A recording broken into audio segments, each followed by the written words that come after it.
পেরেছো? আর তো গাইস কি বলবো তোমাদেরকে, আমার হাজবেন্ড সব সময় আমাকে চোখে চোখে রাখে, কারণ আমি তো ওর সব সময় চোখের মনির মতোই, তাই না?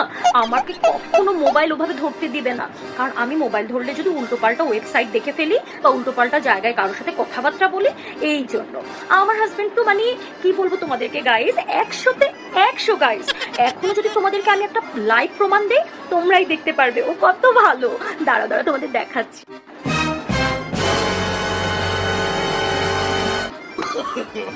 No, no, no, no.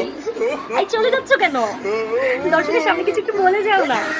Guys, আমার হাজবেন্ড আবার অনেক লাজা, ও আবার নিজের এত সুনাম শুনতে পারে না, বুঝতে পেরেছেন? এই কিছু একটা বলো না, কোথায় চলে যাচ্ছ?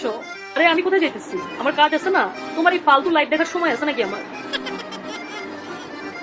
হ্যাঁ গাইস, ভালো থেকো, টাটা, হ্যাঁ বাই। গাইস, সব তো চোখের